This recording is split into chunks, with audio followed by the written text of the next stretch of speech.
Council work session on this July the 21st, 2020, and welcome everyone who has joined us, and we'll remind everybody about social distancing, and when you can't do that, wear your mask. So I'm just a little bit too close to Diana up here, but anyway, okay, we're good.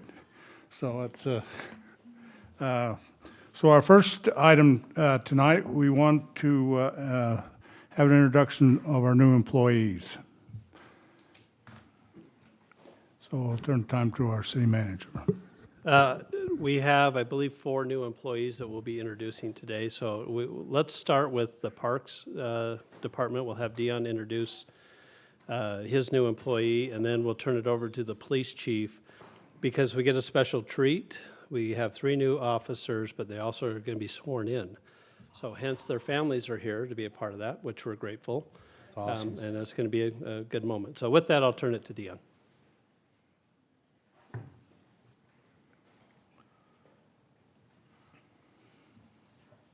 So this is Tom.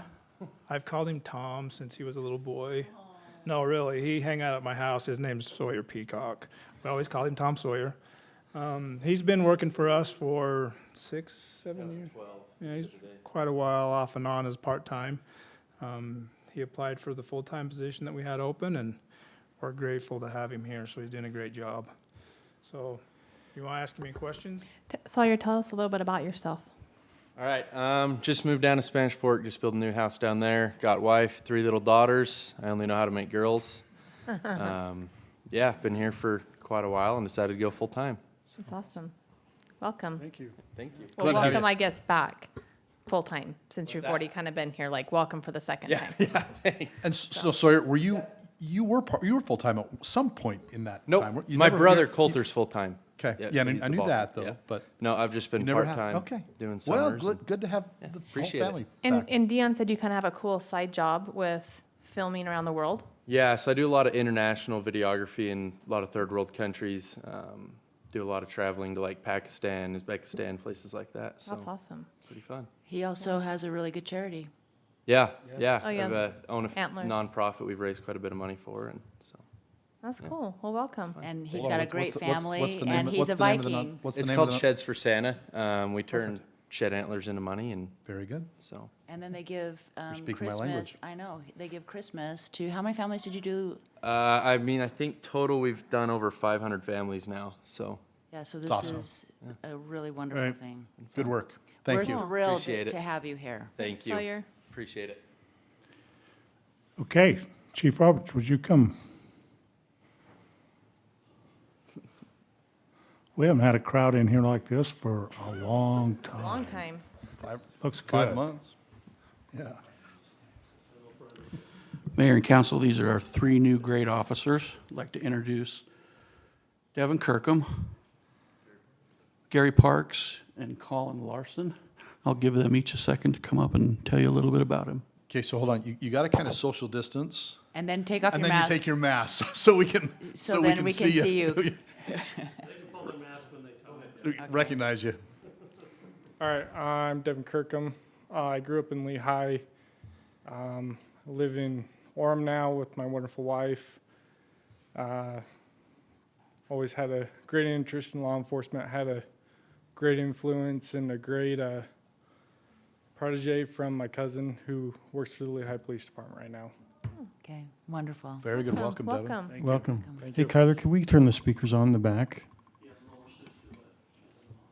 What? You have an older sister that's in law enforcement? Yes, my older sister. My older sister works for dispatch down at Central. Oh, really? Okay. That's great. It's So she'll be wonderful. taking some of, like, the calls, I guess, going with you. Yes. Yeah. Cool. That's great. Thanks, Devin. Welcome. Thank you. Nice to meet you. I'm Gary Parks. I just live up in Cedar Hills, just right up the way. First in my family into law enforcement. Dad was in the Navy, grew up in the Northwest by Portland, Oregon. Came down here for wife's dental hygiene school. Most of her family's from here and love it, and so I just love this community. That's awesome. Very good. You. Welcome. Welcome. Glad you're here. Yep. Hi, so I'm Colin Larson. I grew up in a law enforcement family. My father was an officer. My mother was a dispatcher. My grandfather was a battalion chief for West Valley City in the fire department there. I'm an Army vet. Did so far almost 6 years in the military, went overseas, and yeah, I've always wanted to be a cop, and I'm excited to serve the citizens in the city of Pleasant Grove. Great. Thank you, Welcome. thank you for your service. Thanks for the support. Okay, Chief, so what are we gonna swear these officers in? Stand in front of the flag up there. Should we move? Why don't Kathy, we- do you want their families up here with them? Hey, Brett, you can, okay. You Kathy, can do you come up want them here. up here, or do you want them down? Well, if they're bringing family, We can leave. whatever you want to do. Let's, I'm just going to stand here. We can just shift. Just do it right here. I think it'd be best to Okay. have them here. All right. But let's do, the two of you can step aside and just one at Do a one at a time. time? Okay, we'll do one at a Have time. the family come up here and then we'll.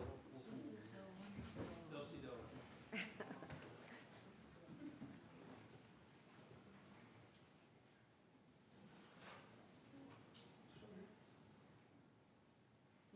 Okay, raise your right arm.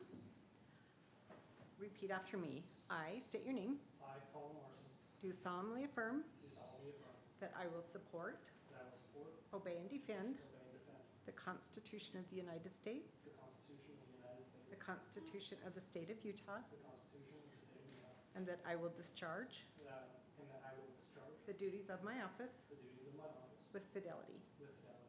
Good job.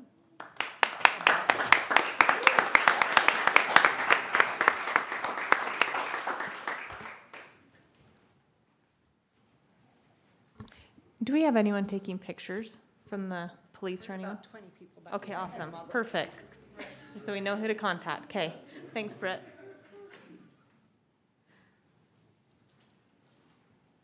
Okay, raise your right arm and repeat after me. I state your name. I, Gary Parks, Do solemnly affirm do solemnly affirm that I will support, that I will support, obey, and defend obey, and defend the Constitution of the United States, the Constitution of the United States, the Constitution of the State of Utah, the Constitution of the State of Utah, and that I will discharge and I will discharge the duties of my office the duties of my office with fidelity. with fidelity. Good job.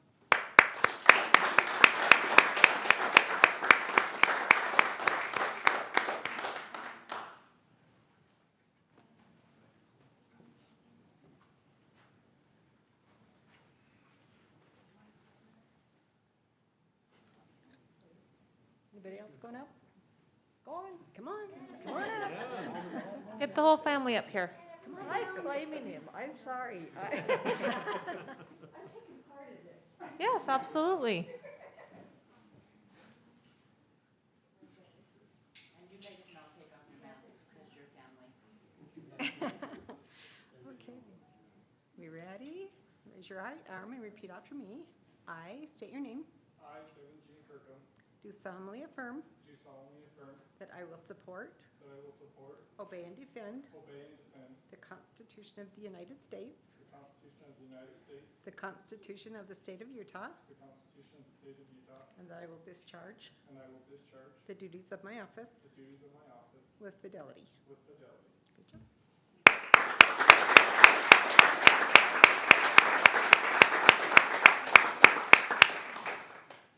Thank you, Kathy. You're welcome.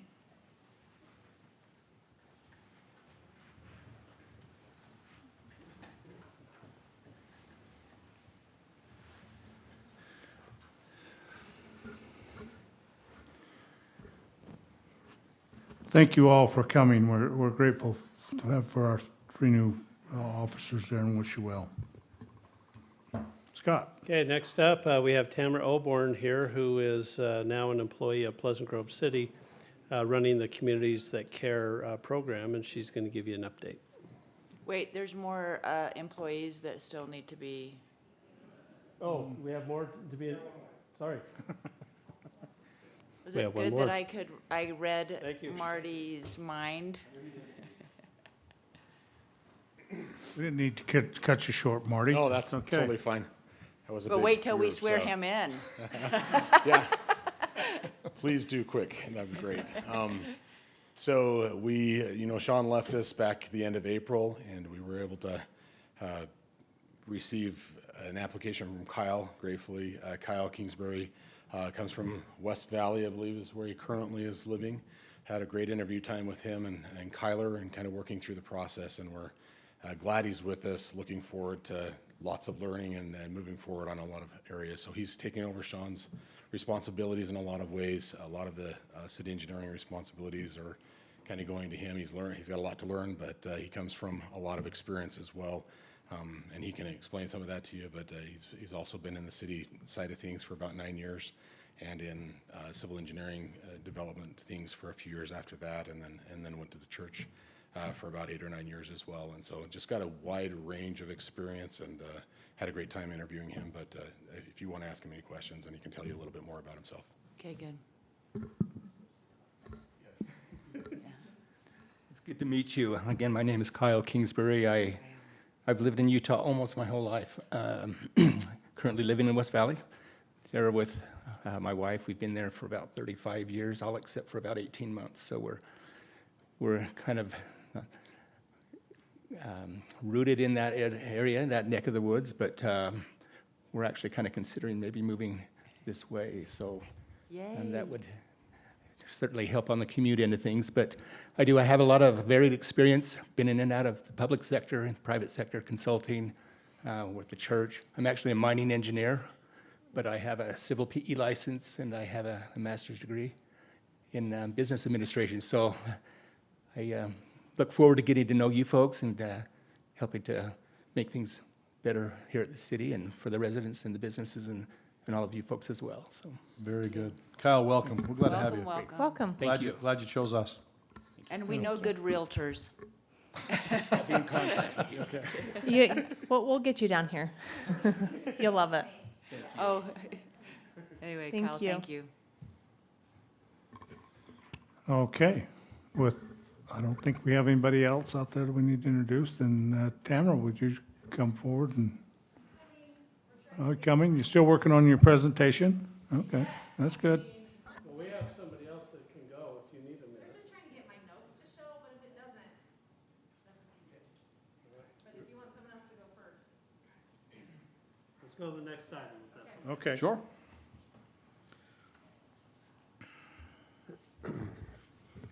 I put in front of you an agreement that we have with ICO Development, which is the Ivory Homes, commercial side of Ivory Homes. We entered into an agreement with them in 2013 for the property just to the east of Water Gardens. At the time, ICO purchased the property. I think the property was owned by the FDIC. There was some issues there with whoever owned it previously. And ICO bought it up, and then they approached the city on different ways that they wanted to consider developing it. One of the requests at the time was to do some senior housing. The underlying zone is neighborhood commercial, which does not allow any sort of housing development. And so the development agreement was set up that we would create a senior housing overlay in order for them to do their project. The senior housing overlay caps them at 24 units an acre for the senior housing. The overlay only applies to a part of the project area, not the whole acreage that they own. And then in exchange for that is that we ask them to provide some retail. So I just realized I didn't have the exhibit as part of this, but they were to provide 3 retail buildings. The retail we set up with what we call liquidated damages, meaning that they were, here it is right here, 18,500 square feet of retail and 46,000 square feet of office development and 35,500 of additional commercial development and other potential buildings. And so they were going to deliver over 80,000 square feet of commercial development and 18,500 in retail. Retail was the focus that we had. So this is on top of the senior housing overlay, but they were to do 3 buildings of retail. So each of these buildings were roughly about 6,000 square feet. And they were to construct these within certain timelines. So once they were starting their project on the senior housing, they had a 2-year window to do the first retail building, and then once that was 75% occupied, then they had another 2-year window to do the next building. I'm on page 6 if you want to follow along. And then the construction of the third building they had to have 75% of building number 2 before that 2-year window kicked in. If they did not do any of the retail development based on those timelines, then they would have to pay the city $18,000 per year, and then that would reduce. If they got one building down, then that would reduce by a third, down to $12,000 a year. If they got another building done, it would be down to $6,000 a year. If they got all 3 buildings done, then the liquidated damages would go away. That was what we put into the agreement to ensure that the retail would happen. We'd had experience in the past of developers coming in, building the housing portion, committing to building the retail or commercial portion, and then they never delivered on that. So this was the reason why we set this agreement up. We were approached, I believe it was Stephen, you came last time, didn't you? About a year and a half ago. And they proposed a different development that was more townhomes, so not senior housing, but more of a townhome project, but also left intact the requirements on the commercial development. So they were still supposed to deliver the retail and deliver the office portion of that. We met with them. They approached us a few months ago as staff, and we had a phone call with them about a month ago to talk about possibilities. And so they want to have some considerations on the retail portion of it, and I'm going to let them represent kind of where they want to head with that. And I'll just give you my 2 cents. I would say this is a difficult property to put retail on because of the railroad tracks and the access.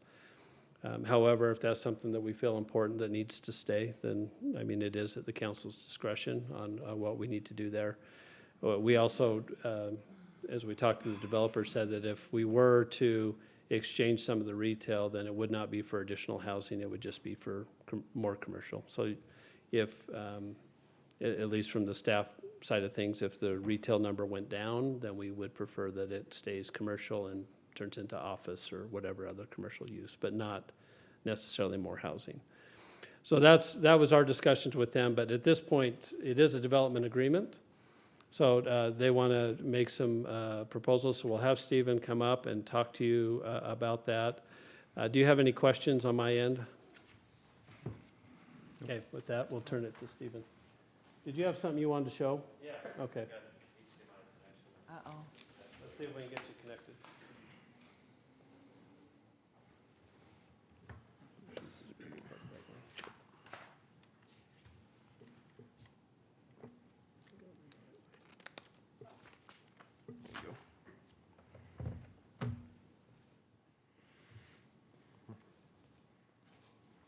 There we go. So yeah, I think Scott did a good job outlining the situation. There we go. And I know I approached the council, I think it's about a year and a half ago, about some of the struggles we've had with the site. We've got that development agreement in place that ties any multifamily to the retail, and so we've had the site marketed since then. It's been 5, 6, close to 7 years now. We've had it marketed. Aggressive brokers spent a lot of money on advertising, and we've had extremely low traffic. It's just not really a great site for retail, whether that's access, visibility, whatnot. And so that's the reason we approached the council about a year and a half ago, just to see could we change a use to potentially bring some density to the site. And then we had some consequent conversations with staff, and the retail was still going to be tied to any residential. That essentially the retail had to be built concurrently or before any multifamily use could go in. And so we've struggled with that. And so our purpose here today is just to see what can we do to make this site viable. It's been sitting vacant for quite a long time. We've owned it for a number of years, and then the owner prior to that also had some site plans approved with the retail. Same thing, sat vacant. They ended up becoming insolvent and filing for bankruptcy. So really just seeing what the council can do with us to make this site actually viable. I just wanted to share some quick information on retail in general, kind of a state of the market. And obviously things have been exacerbated due to the COVID-19 pandemic, but in general, retail is slowly on a decline. So I'll do a little bit of a national retail outlook, then move into the state. So here's a graph that shows the annual retail closures in the United States. This is just per store. And then in the red is the percentage of sales taken by e-commerce. And so that's really the true reason I think brick and mortar retail stores are starting to decline and close, is because of, you know, Amazon's and these other stores that are moving towards e-commerce. And just changing demographics. Millennials definitely prefer shopping online, and they're becoming, you know, the larger portion of retail shoppers. Just a quick quote on the left by Brandon Fugel. This was back in 2019, before the pandemic hit, and he said, even with such exciting growth and optimism, obviously this was the time when the real estate market was very hot, there are reasons for caution. For example, analysts project tens of thousands of retail store closures and large vacancies over the next few years. Again, that was during a hot market prior to the pandemic, didn't know what was coming. And as you can see in 2020, projections are astronomically high on these brick and mortar retail store closures. Moving on, this is some data on retail sales, and this is more focused on, you know, 2020, COVID-19 year. Retail sales are slumping significantly from 2019, and as you can see in the bottom left, significant drop in retail sales, and you can compare to prior recessions how significant that is.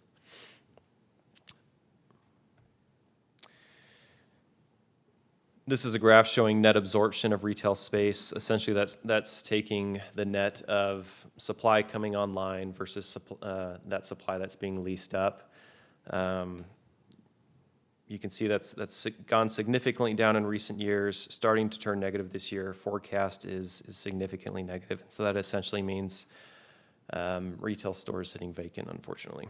And so that means an uptick in vacancy, rent growth going negative, and net absorption going negative.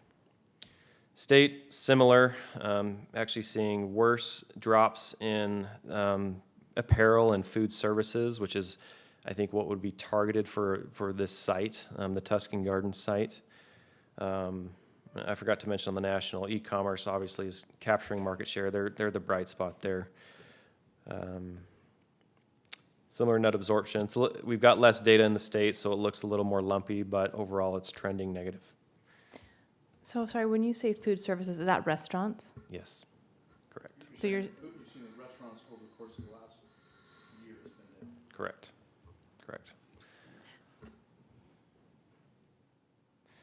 And that's just some quick statistics I wanted to share. History of the site, which I'm sure the council is aware of. The prior owner, I'm not sure when they acquired the site, but they had a plat approved by the city council, included quite a bit of retail and commercial. This owner then became insolvent, forced to sell the property, recovered by the bank. Then ICO acquired the property in 2014. I think we are concurrently, during the acquisition of that property, we were working the development agreement with the city council. There we had the senior housing, 60 units, but the development agreement, again, tied the construction of the retail to that multifamily. And so since then, we've tried to aggressively market that to retailers.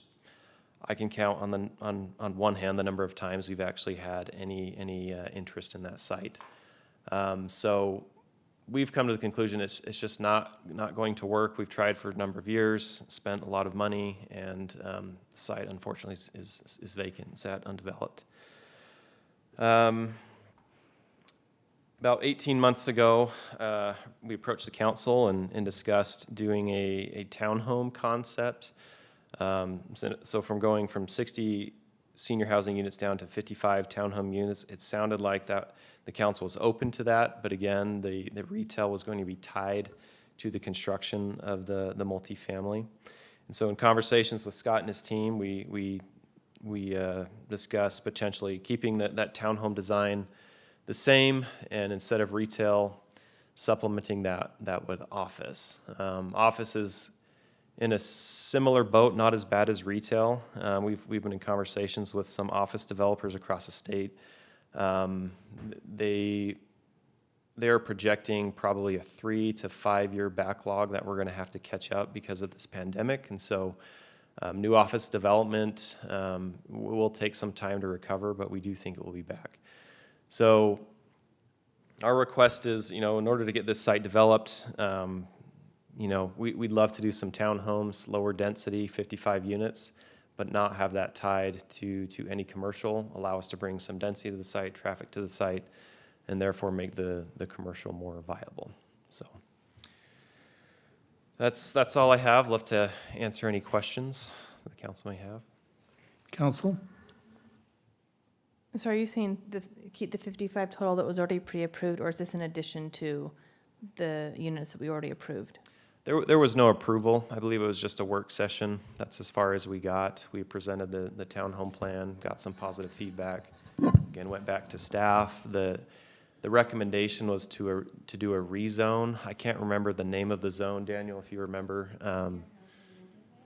Well, we were going to change it up, and I think in essence the project stalled, but because you came and the council kind of looked at that and said, okay, we're willing to work within this concept. Right. Kicked it back now to work with staff, but it just never got to a point where there was a proposal Right. to actually change the zone and go I through think that. the original agreement with the mixed senior housing overlay was it 60 or 65 units? That's what you were saying. 24 Stephen. units? Was it 60 units? It was 60. 60, correct. so 24 units per acre, I think it was what worked out. So what he's right? saying is the original concept was 60 units with the senior housing. With the townhome concept, it's only 55, so it's 5 less units. Probably a little bit more space, maybe when it's all said and done. Correct. But, so the housing doesn't necessarily change. What they're asking is that, can we do away with the retail concept? And Council, I'm just gonna share my opinion, and I don't wanna beat you to death on this, because ultimately you guys can decide how you want this, but this has sat vacant for a long time. And I think if we're gonna tie retail to this, it's gonna sit vacant for a long time. And so if we want to see it developed, now if we're not interested in housing at all, we can go back to the original underlying zone. That's an option that the council has.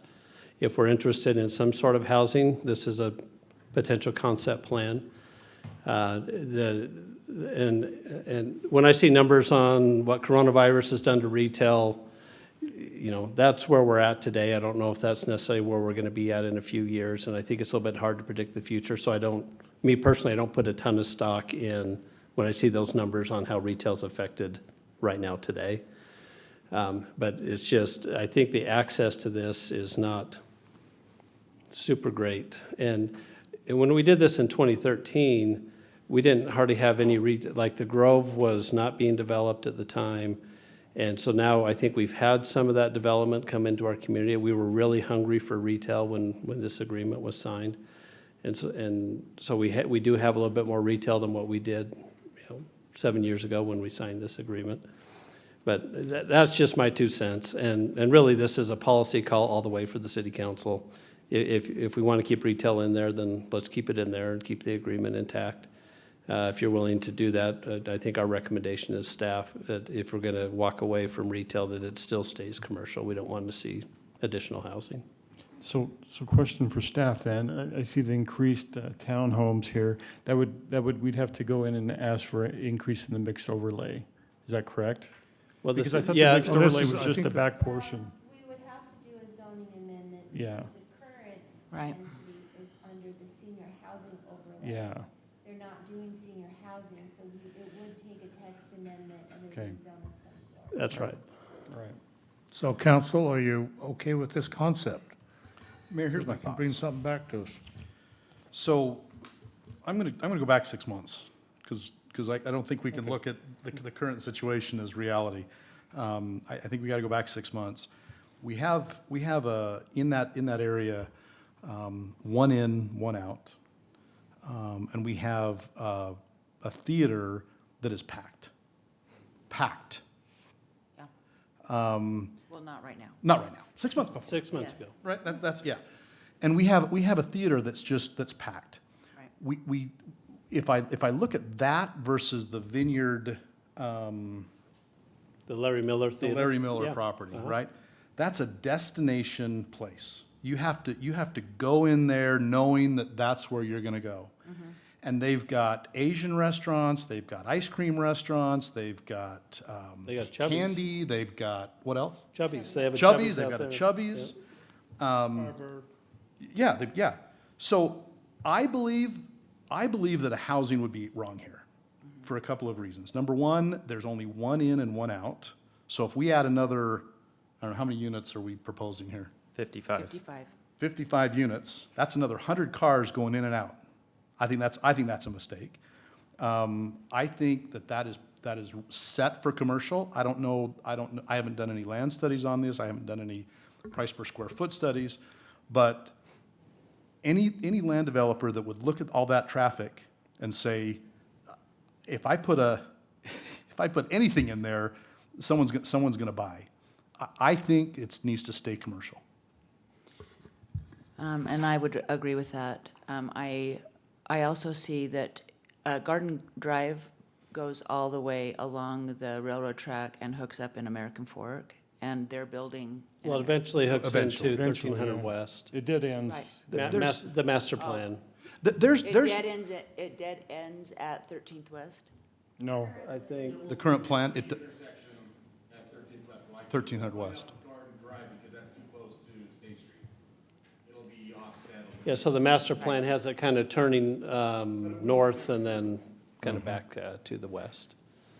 But so they have the same railroad problem in American Fork, and they're building office buildings, I believe they are, Yeah.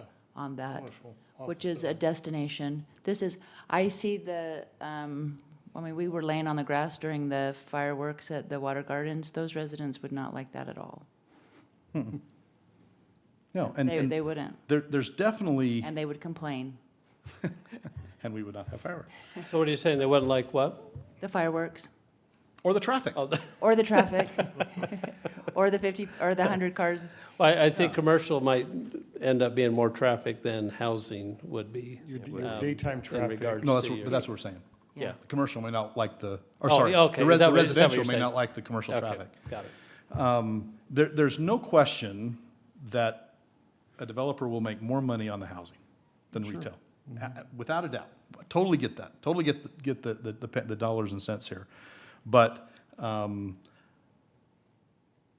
anyway, I've said what I've thought. I will also say that even during COVID, we have some businesses that are thriving. I've sat in line at Iceberg, at Taco Amigo for many hours. So I see the projections, Well, but I do know that there are some businesses that are doing very well.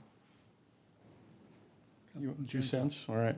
So, yeah, I think I've been at this from ground zero, right? Either planning commission or city council.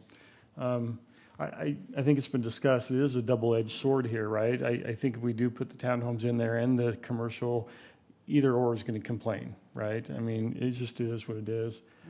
I've always wished that I think it's Union Pacific, I always wish that they'd play nice, right, and give us an access cross, well, they're not. It's just gonna be tough, I think, putting more residential in there. To me, I'd like to see more commercial in there. I think that would play well. It's close enough to State Street and the traffic there to pull in. The types of commercial that I think you could pull in. What types? Well, office buildings, right? I mean, I think that's what we're talking about. I think we've seen that going on out in the Grove and all along Pleasant Grove Parkway, right? I mean, it's a success. I mean, it's filling up. And so, I mean, I see 2 commercial buildings in here. I just personally, I just don't see that many units going in there. I like to see more commercial working in there. I mean, it's daytime traffic, right? It's not going to affect the theater too much during the evening, but we could work on something, but I just. Well, I love the idea of making something happen because it has sat a long time. Well, and it's, okay, I'll make a statement. Okay, good. I'll be long dead, and that will still be vacant land down there if we stay with a totally commercial thing. I'm telling you, the railroad tracks kill it. And nobody wants to be part of that. It's a miracle that the movie house has ever happened there. And that was supposed to spur restaurants and going back and chain people would look at that and says, we're not gonna touch that. Because of the access. So what do? I don't know. You can look at it for a long time until, So is and there, I like the concept plan that they have here with some office space and some commercial down on that one corner, and, because I'd like to see something happen there than, weeds not- growing down there. so is there no way we can get a better access into that entire No, Union development? Pacific's like, no. You could probably get an in and out, right-hand turn down on the far end when that develops down there further. They On the did west, on the over- west end? On the west end. Further down on Garden, past the, You think you could get in and out? across the tracks. They got it over to Costco. That's what it'd be like. It'd just be an in and out. Well, so we had discussions with Union Pacific early on this, and what they said is if we grant you an access, you got to get rid of 2 other accesses. And because there is a person that lives just to the west there of, you know, and they have an access. And so, and now I believe Union Pacific still owns it, but UTA is involved now, as far as that line. And there's a lot of hoops to jump through in order to do that. We can pursue whatever we need to help access. The idea that Garden Drive eventually does connect into 1300, that's your future development road connection. Now, when the rest of that property is going to develop, we just don't know.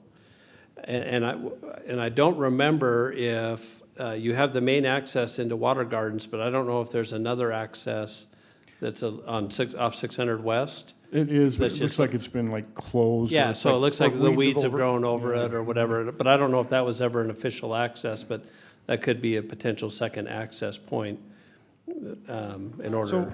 So I know, I'm gonna get off subject here a little bit, but I know tonight you're probably looking for a recommendation, right? Direction Correct. from the council. It's a tough one because you're gonna get questions from all of us, like what do the units look like? And that's the same what we're discussing tonight, right? Ryan, we're talking about that.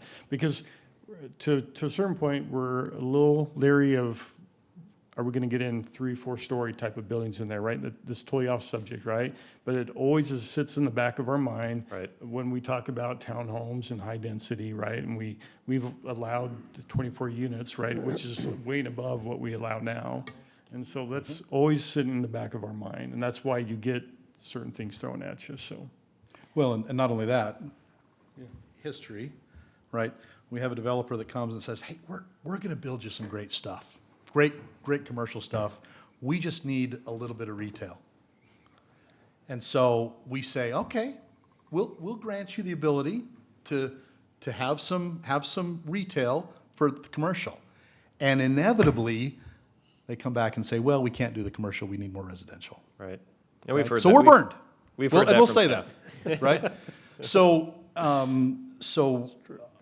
yeah, Mayor, I understand. I understand you. I don't want to see a bunch of 3-story, 4-story townhouse houses in there. Well, and so I am concerned about all of that traffic coming out on 6th West, coming over to Center. The Well, problem is you're gonna get regardless of that how it with, develops, there's going to be additional traffic. we'll get And- that with commercial too. And I during think the that's what we're daytime. saying. If you wanted all commercial, no housing, you're gonna have more traffic with that than you will if you have some housing in there.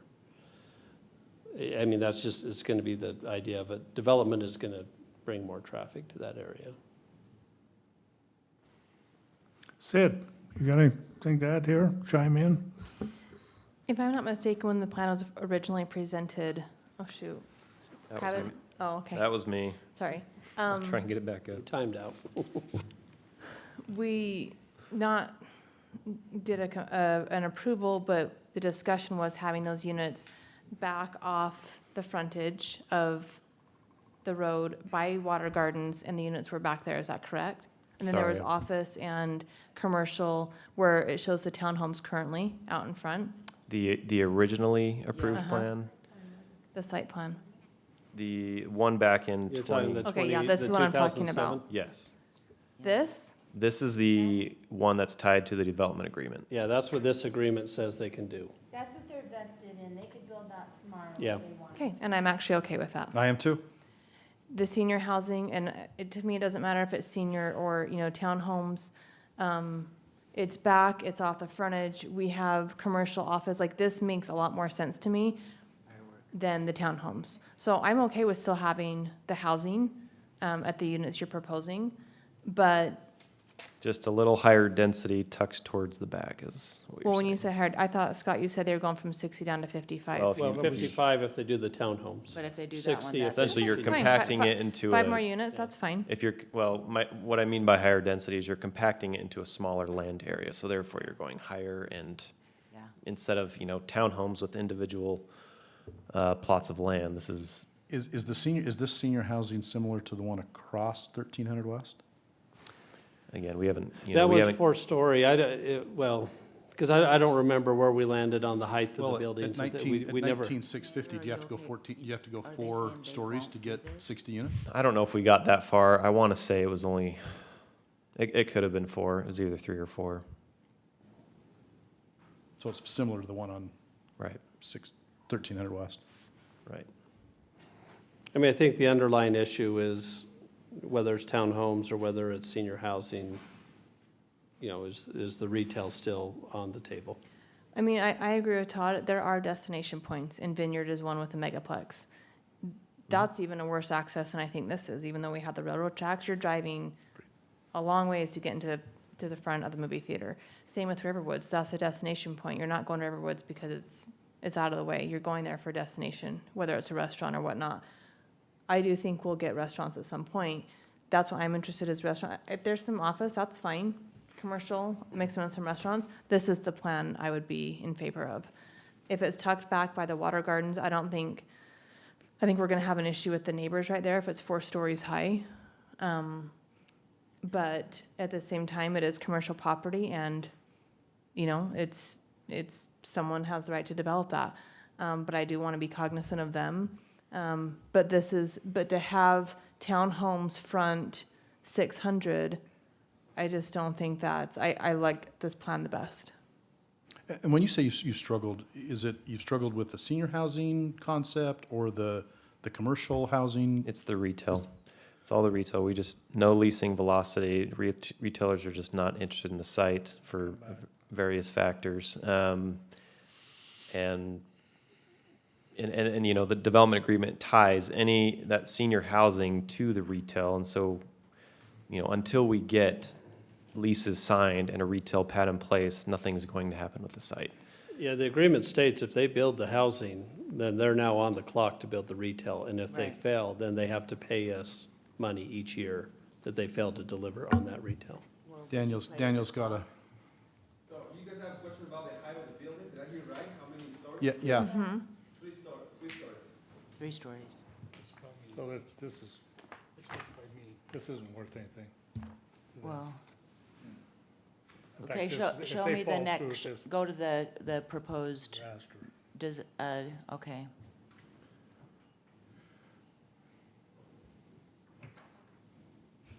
To me, now the townhomes become the focus of this development, when we now have them spread out all the way onto 600 and the entrance to this entire area right here.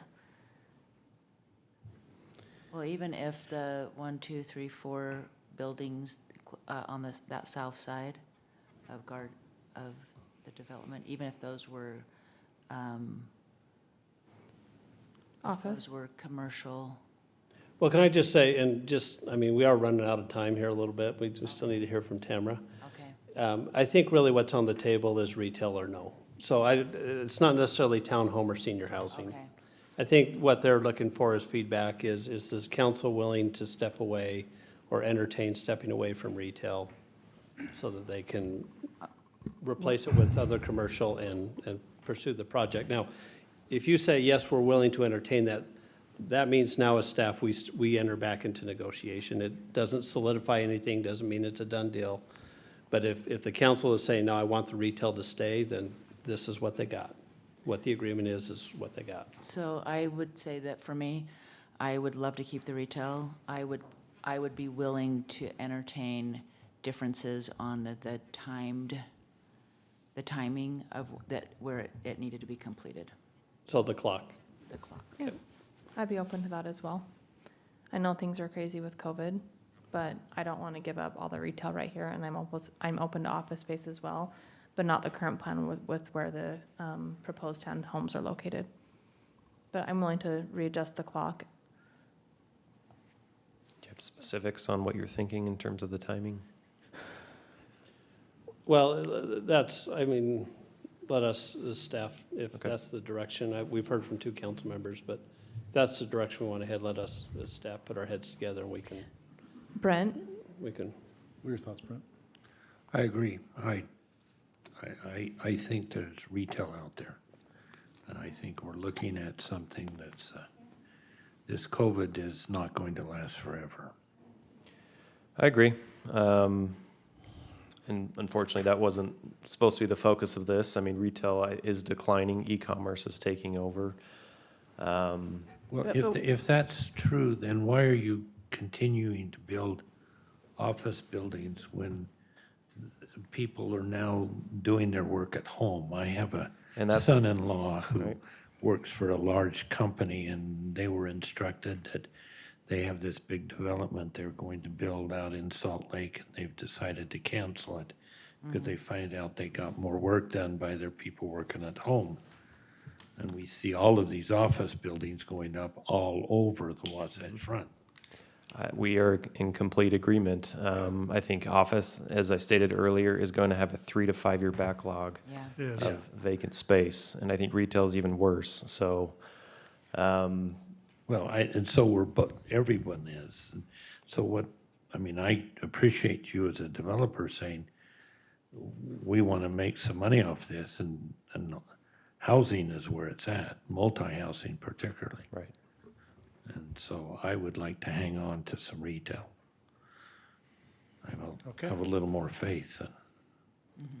We're going to struggle down in the Grove on our retail, folks. We're going to struggle for years to get that filled up down there. But yes, we are. So I see your plight, but you've heard the council, so that's, you want a little clearer? Well, so here's what I'm hearing from the council as a body, to sit down with Stephen here and talk about the timing of when the retail would be required to be put in.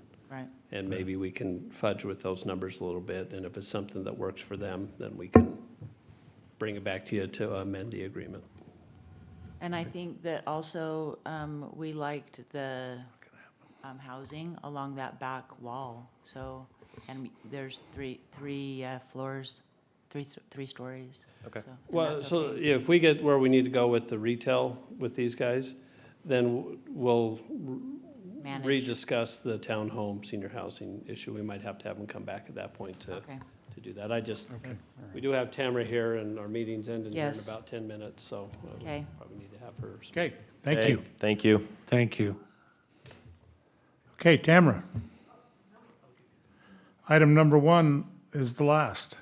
No, It's okay. the last shall be first, first shall be last. We broke some things, but we kind of got it fixed. Oh, wait. I fixed it by putting a note on my phone and I left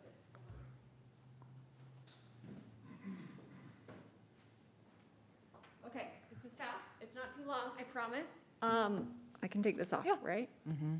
Okay. It's so fun to see you. Hi. I also am also talking to all of you. This setup is not my favorite. So if you have any questions back there too, raise your hand. This can be a discussion. You can stop me if you have questions. The main goal is just to do a quick update. The city has been amazing to support PG Cares and the prevention work. Do you want to do the podium input? I don't know. Are you plugged in or are you? Not plugged Nope. in. Tyler's my technical assistance manager. Please come be my technical assistance manager. You keep talking. Okay. I broke the plug earlier. Anyway, the point is we have a really supportive city. I've been doing trainings for months now, all virtual, with people across the nation when it comes to prevention work. And the things I'm hearing about city leadership and not wanting to be involved and not being willing to do any sort of funding for it makes me really grateful for Pleasant Grove. So what we did is we started PG Cares. It's a prevention coalition here locally.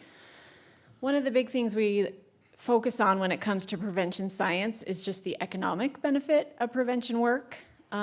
Substance abuse is among the most costly of all health problems in the United States. The Department of Health and Human Services does a ton of studies, especially trying to deal with this drug problem, and what they found is for every dollar spent per child in school, society saves $18 in future problems. So the reason not to do it is certainly not economical. We know that. This is the more personal statistic right here. So this is from our SHARP survey data. We know that 28.2%, so almost 30% of our youth have struggled with depression. So this is just the survey question. During the past 12 months, did you ever feel so sad or hopeless almost every day for 2 weeks or more in a row that you stopped doing some of your usual activities? And that's kind of the professional gauge of whether or not someone is struggling with depression. We all get depressed, we all get anxious, we all have low times, but this is the question they ask, and that's 30% of kids saying yes to that question. The other thing we know is here in Pleasant Grove, our statistics are equal to that. Our Pleasant Grove survey data is 30% are struggling. We know that of those 30%, 15% have considered suicide, 10% have attempted, and up to 20% have been engaged in self-harming behavior. So we have a lot of statistics about what's happening in Pleasant Grove. To me, the more important part is that these are our kids. These are our kids' friends. These are their cousins. These are our grandkids. These are people, not just statistics. And especially when we see that on a local level, it's hard. It's tragic. And that's how we want to see. That's the main reason we love local prevention work and why it's becoming such an important piece, is because we get to see each other as people rather than just these statewide or countywide or nationwide statistics. We also know that if 20% or if 30% of our youth are struggling, a higher percentage of our adults are struggling, because adults are more likely to die by suicide than kids by a long shot. So these kids that aren't getting help are going on to being adults who are, whose families are affected, whose jobs are affected, and ultimately their lives are affected. So that kind of brings us to this model that we use, the Communities That Care model, the thing that we all bought into, with maybe out not knowing everything about it. Thank you. It was developed by the University of Washington Social Development Research Group. It is a local prevention model. We love it because science has proven that prevention work on a local level is the best kind. Everything they do is evidence-based. My training has been very sciencey, to put it in an unscience way. The main purpose, the main thing we go off of is the social development strategy for prevention work. So we have individuals. We all have our own individual characteristics. We're all different. But we know if we can kind of provide these outside opportunities and skills and recognition, we bond with each other, we understand what the standards are, and that helps lead us to healthy behaviors. So this is kind of child development 101, is really what prevention science kind of boils down to a little bit. This, the summary of that is just connection really is the best prevention. That bonding, that opportunity for pro-social behaviors, and healthy recognition, that is what prevention work is. So there are 5 different areas of interaction that we can focus on in prevention work. Opportunities, we have a ton of that here in Pleasant Grove, allowing people the opportunity to participate and get an education and have a team. Skills is really important. Are we teaching kids the skills they need to make good decisions? Do they have the information about cell phones, about pornography, about drugs, about these difficult things they're going to face, about anxiety and depression, to make a good decision when they're in the situation? Do they have the skills to, when they maybe get themselves into a difficult situation, to ask for help to get themselves out? So what skills, real skills, and what real information are we giving to our kids in order to help solve some of these problems? Recognition is not like everybody gets a ribbon for participating. Recognition is more like behavior reinforcement. It's also a lot like validation. That term gets used in the psychology world all the time. Are kids being validated for the good things that they're doing, even for their failures and their mistakes and the hard stuff that they're doing? It's a really important part of connection, that recognition. And then, of course, we know they have to bond. And if they're bonded, they'll be more likely to follow their clear standards of behavior. So that's a lot of information. And there's pictures. Oh, Sam's taking pictures. We'll talk about Sam in a minute. We have our Pleasant Grove data. Obviously, I shared some of it. What I shared is probably a tiny, tiny piece of what's in this document. We know what our needs are. The goal is to increase our protective factors. Protective factors are what help keep us safe. They're the things that help create those bonds, that help teach our kids the skills that they need. As we increase our protective factors, we lower those risk factors. So I'm gonna show you an example of what that means. Understanding risk factors, this is just suicide. So we know that these are some important risk factors. If these are going on in someone's life, they have a higher risk of potentially trying to end their life. History of substance abuse, we know that physical illness and disabilities are very isolating. Losing a family member, not having access, or having too much access to harmful and lethal means. So these are just some risk factors that we look at, but we also can't solve all those. So what we focus on is the protective factors. Do we have connectedness with caregivers and parents? Do kids feel safe? Are we teaching them resilience? Do we have access? Are they being educated? Do we have a good literacy level in our community? Different things like that. The goal of prevention science, we've all heard the analogy of you've fallen into the lake, let's throw you the life jacket. That's kind of been classic prevention science. What we know now is that to really prevent these issues, we have to teach everyone how to put on their life jacket before they get in the boat. So that if they fall out, because they probably will, we know that kids are going to face these mental health struggles, probably get involved in some sort of maybe addiction struggles, or at least be faced with those things, maybe get into an abusive relationship. We have to give them the skills they need to stay safe. So that also seems a little overwhelming, but this is a very incomplete list of partners we already have in this effort. So we have state departments, obviously the state's very supportive. The county health department obviously is paying for this prevention coalition right now. United Way, Alpine School District is so incredibly supportive of these local coalitions. They have someone on my board who's helping every step of the way. We have the Utah Army National Guard. They've actually started a civil operations unit that works with these local coalitions specifically. Part of the reason for that is because they know the best way to prevent veteran issues is locally. It's not within, your sergeant or your other officers. It's with your neighbor. It's with your boss. It's with your coworker. Some of these are local businesses. The Greenhouse Center is an awesome therapy center. White House Sage Recovery, they do a really cool drug and alcohol. It's a detox center. So it's really just the best public-private partnership when it comes to prevention work. The Unique Foundation, AFSP is American Foundation for Suicide Prevention. These are just a few of the programs that we already have access to. Defend Innocence is the Unique Foundation's sexual abuse prevention program. The Trevor Project does a lot with LGBTQ. Their rates for suicide and transients. So we have a lot. In Utah, we have a very high population of transient LGBTQ kids because they get kicked out of their homes. And that obviously leads to financial struggles, addiction struggles, and the loss of life.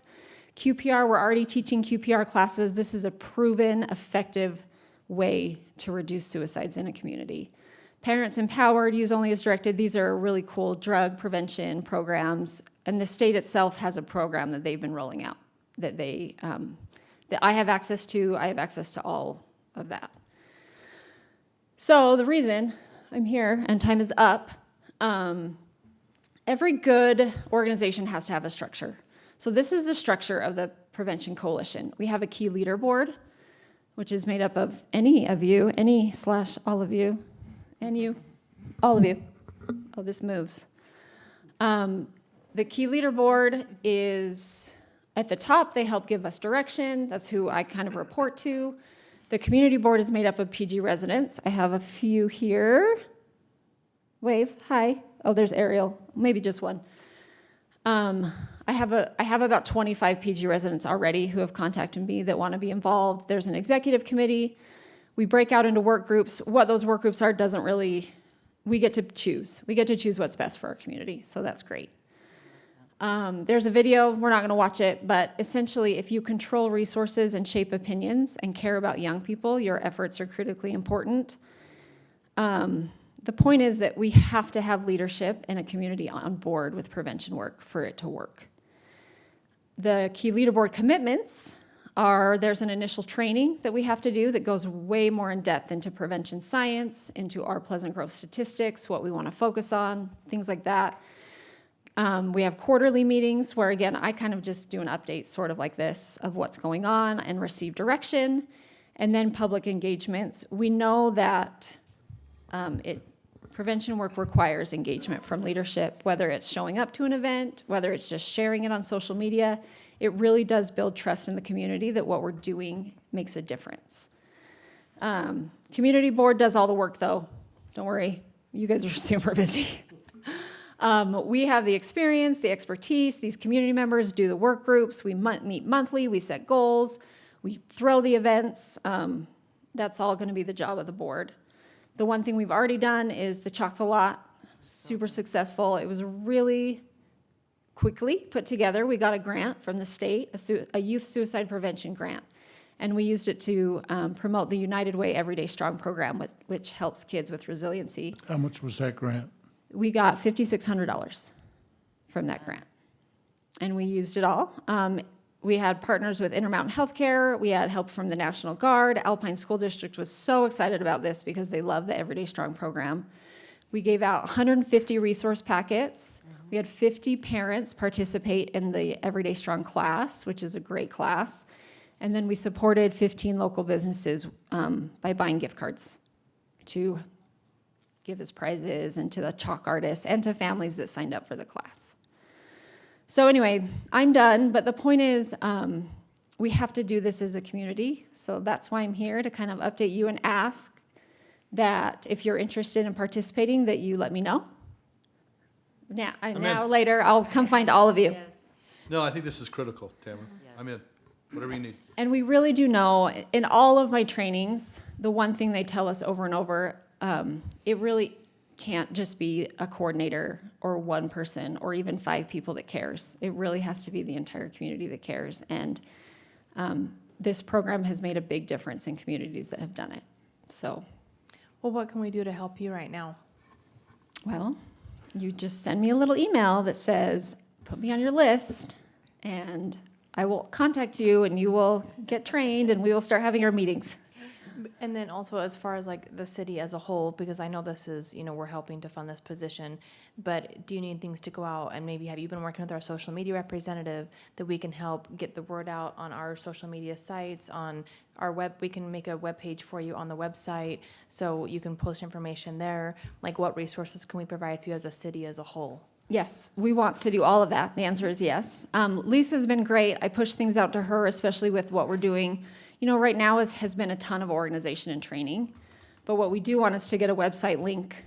That's something that the community board can take care of as well. I've already got a volunteer to help build the website, and then we'll link that. to the Let's work city? with you on that because we have a webmaster that has to look and feel a certain way to be on the website. Okay. So we'll work with you on that and I'll give you Yeah. that contact information. Yeah, That would any be of that. awesome. Because we want to definitely, since this is a city-sponsored program, you know, that we're in accordance with the county, that we can help you any way we can as a whole. Mhm. What else do you need? We will go in depth about what I need Okay. at our first meeting. Okay. Okay. Hey, thank you. We got the Thanks, right Tamara. person on the job. Tamara, who So is we're this glad though? you're Right there. back here. That's Sam. That's, oh, Sam, you can come say hi, Sam. You can't really see him because he's in camo. Sam's my coworker. He's incredible, actually. Ladies and gentlemen of Pleasant Grove, it's a pleasure to be here. It's been a pleasure to work with Tamara.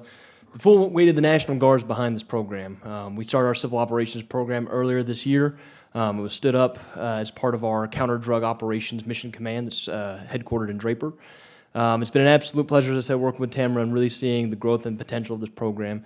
We're going to give every resource we have available to backing this, and we want to make sure, as members of Utah, as citizens of cities and of communities, it is our duty as members of the National Guard to improve communities wherever we are, right? At the end of the day, we are members of Utah. We're not outside from Colorado or Wyoming. We are part of Utah, and that's why we are so committed and fully on board with these types of projects. Thank you. Well, first, thank you for your service. Thank you. Thank you for your support, And we're man. going to Good give to a see you. clap to you, PG Cares, and Tamara.